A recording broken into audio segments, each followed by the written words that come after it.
sure you guys care about the team list, but I'm sure you guys didn't want to see the team list. You guys want to see the break, right? So let me get the lint roller. Lint roll a little bit here, and we'll get rolling. Big time mixer. This one's a little bit bigger than a couple we've done. I do have a ton of luminaries, guys. So if you're watching this and you keep missing the luminary breaks, let me know. I'm going to be running them into kind of the. I'm sure you guys care about the team list, but I'm sure you guys didn't. I'm going to be running the next. I'm going to be running different sizes. So if you miss one and you're like, man, I really wanted in this one, there will be another one that size. So don't worry about it. I might even begin a 4th case of luminaries. I think it's pretty good for mixers, especially if you mix it right with some stuff where you can't get skunked. The price isn't terrible. I think it could be a little bit. If I ran Fanatics, I'd probably make it a little bit lower. Like I told them before, I think the 1 card boxes, if you make them a little bit lower, the only problem is it takes away from Archive Signature Series, right? So maybe you got to double up autos on the Archive Signature Series and make it like a $100 product instead of $75. But I think that's what they wanted at, was $75 or $70. Either way, I do think Luminaries, for what you're getting, /15. The checklist is a little bit big this year. There, like we talked about, there are some guys that maybe they shouldn't be on the checklist for what kind of product it is, but I really do think you could get away with it if you made it a little bit cheaper price. I think you would be okay. But anyway, let's get into this break. Hopefully everybody's here after the Super Bowl. Overall, I personally thought it was a little bit of a boring Super Bowl, but I mean, what are you going to do? They can't all be super exciting. I guess going to OT made it a little bit more exciting, but I felt like if the game stayed close to Kansas City, that Mahomes is just more clutch than Purdy. He was going to end up winning the game. We have Charm City. Give him a nice rub on the boxes. I will say, we don't get some more movement on the football mixer, the big one, I'll probably just pull it and refund anybody that did pay. I'm not going to have it sit up for 2 weeks or whatever. I'd love to run more football. I'll try to figure it out. Maybe we'll have to do division breaks or something. We have 2 Topps Chrome Black, 2 Topps Tier 1, 2 of the Bowman's Best. We have the 3 Luminaries in the back and Expectations. I'll start with this Topps Chrome Black. It's a little lively. It fell down about 3 times while I was trying to load everything up. Yeah, I'm running the randoms for that. I kind of posted it up. I'm sure people didn't see it because I probably got murdered by Super Bowl posts. I'm going to run all the randoms after the breaks tonight for all the cards and whatever else. Needed a random for, like the skunk protection. I just wasn't going to try to do it at Great Wolf Lodge, and people hadn't all made up their minds before I left, so I wasn't going to try to do it on my cell phone if I didn't absolutely have to. Just going to make one video and do them all that way, and then inside of your little group or whatever, I'll post like at what timestamp or so it was ran, so you can go back and watch it if you really want to watch it live. But that way it's also live and not just a recorded video. It'll just be easier. We have Xander Bogaerts. We have Casey Schmidt. And then we got Brian Reynolds on the 112 out of 150 on the purple mini diamonds. That's going to go to the Pittsburgh Pirates. And William Warfield. Devin must have spent all his card money on Super Bowl bets. I'm just playing. We have Oscar Gonzalez. Just normally gets the Pirates. I'm just making a joke there. We have Oscar Gonzalez for the Cleveland Guardians. That's going to go to John Roman, who's been in Fuego last couple breaks.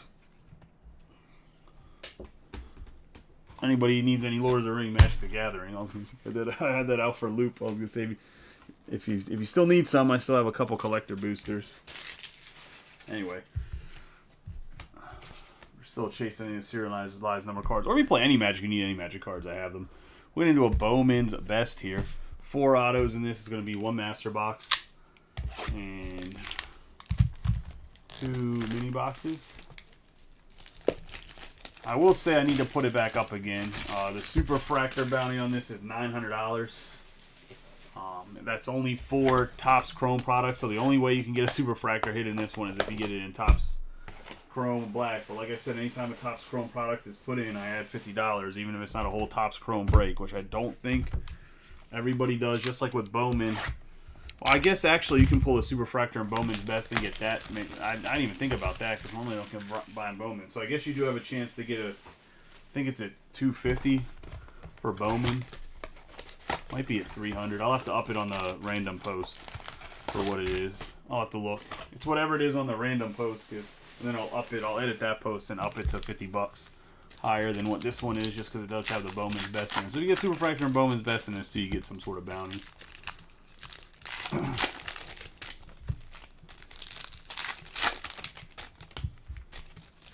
I think it's either 250 or 300. Because it got hit by Jose and pick your player break on the Gunnar Henderson him. Little Super Fractor case, which he sold it at a card show for $1,700. So we have Jazz Chisholm Jr., Riley McLean. We have James Outman. We have Yordan Alvarez, Emmanuel Bonilla, Tommy Troy, Vaquero. We have Morabito for the Mets on the first autograph, just the base. And that's going to go to Mitch Schwegman in the Mets. We're going to have Rafael Devers, Shohei Ohtani, Jordan Walker, Guanapa, Reggie Crawford, and Matt Olson. Got Jeremy Pena, Ezekiel Tovar, Grayson Rodriguez, Michael Harris II on the reel-to-reel, Junior Caminero, Josh Jung, Christian Yelich, and we're going to have Nolan Gorman on the Aqua Lava. That's going to be a 112 out of 199. Yeah, I'd say it did pretty well. I mean, Gunnar is one of the, obviously, either the biggest rookie or the second biggest rookie. We're going to have Liover Peguero, 63 out of 99, going to the Pittsburgh Pirates. And that's going to go to William Warfield. I do think Peguero probably goes a short. I don't know if they're actually going to move Cruz to the outfield or not. There was talks of them moving Cruz to right field. We'll see if that happens. We have Jacob Gonzalez, Enrique Bradfield Jr., Salastin, Marcelo Mayer. We have Jordan Walker and Bryce Harper. I just don't know if the Pirates will move him to the outfield and not keep him at shortstop. If he goes to the outfield, then Peguero is definitely the starting shortstop opening day. But if he doesn't, it's kind of up in the air who's going to get the start at shortstop. Or where Peguero was. Yeah, I mentioned that in the beginning that I thought the game was boring. You must have came in right after I talked about it. I didn't think it was like, it was just a typical like 1990s, early 2000s football game that didn't include the Rams. It's kind of just how it was. It was both teams are very methodical and almost afraid to make mistakes. But I think that's what you get with the 49ers. The 49ers are boring as hell to watch if their guys aren't wide open. Like, Purdy's not going to... Like, I've said it all year. Purdy's not going to win it. Purdy's everyone hated Cam Newton for, but Purdy is the definition of a game manager. Can he make some big throws? Of course. Alex Smith could make big throws. I even think, like, Dak Prescott, to an extent, is a game manager. Like, the guys can make big throws. He has a decent arm. It's just he's not going to go out of his way to be a Josh Allen or a Lamar Jackson or Patrick Mahomes. Like, he's not going to be a guy that jumps off the screen and you're like, damn, like, that guy's going to go win. Like, you know when he has the ball that he's going to go win a football game. Maybe Purdy develops that, like, killer instinct, but he doesn't have it right now. We have Julio Rodriguez, C.J. Abrams, Xavier Isaac, Francisco Alvarez. He had 0 comebacks in the regular season. He had, technically 2 in the playoffs, but they weren't really like last 2 minutes, game on the line, we're down 3 points or 4 points, I got to score. It was like the game's tied, and I led him to kick a field goal. We have Nolan Gorman, Chris Bryant, Michael Harris II, Zach Neto. We have Lazaro Montes. Like, that's actually my only hope for Kenny Pickett is when the game's on the line, Kenny Pickett will go and win a football game. The problem is the first 3 quarters he sucks ass so bad that the only reason the Steelers are even in half the games is because of defense. Nice hit here for the Mariners, by the way, and Kevin Blair. This dude's gonna be a stud. I mean, I guess you can get to the pros and stink, but his numbers are just bonkers. We have Vladimir Guerrero Jr., Bobby Witt Jr., and Cabrera. We're going to have the Mini Diamonds, Gunnar Henderson, which isn't numbered, but I'm sure they're definitely limited print run.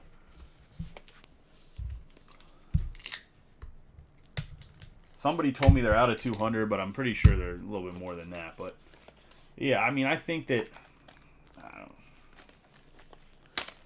we could see the 49ers and the Chiefs back there next year, to be honest. Like, both teams are still good teams, and the Chiefs' defense is so young.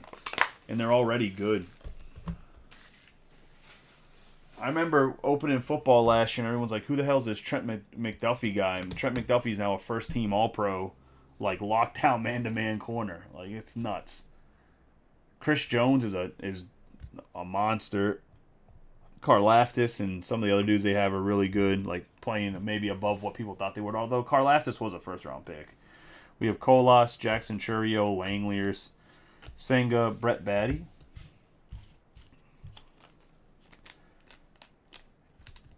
The amount of hate for Travis Kelce, too, is kind of funny to me. We have Brett Batty.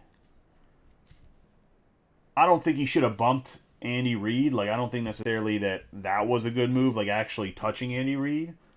But I sure the hell would want my best offensive weapon to be like, I don't care if I got to block or whatever I got to do. I want in the game.